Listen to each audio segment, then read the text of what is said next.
Reza Zakaria alias Reza DA tak ingin lagi menjalani ta'aruf ketika mau menjalin hubungan. Ia seakan belajar dari pengalaman atas apa yang terjadi pada pernikahan pertamanya yang harus berujung perceraian. Seperti diketahui, Reza DA bersama Valda Alfiana berakhir dengan perceraian.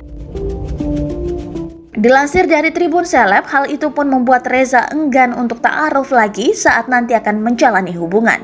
Sebab usia pernikahan Reza dan Valda masih seumur jagung alias beberapa bulan saja.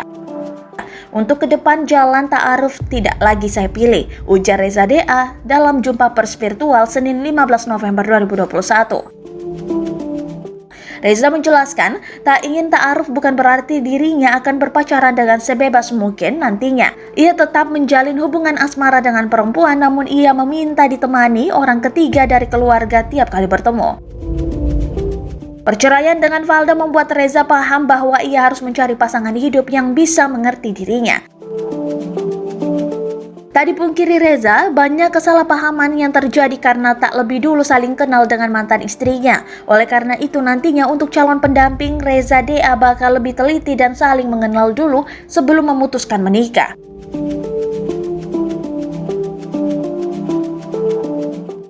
Untuk diketahui, pernikahan Reza Zakaria dengan penggemarnya Valda berlangsung di Purwokerto, Jawa Tengah pada Januari 2021 lalu. Keduanya menikah setelah sebelumnya menjalani proses ta'aruf. Namun, pernikahan mereka hanya berjalan 4 bulan setelah ijab kabul.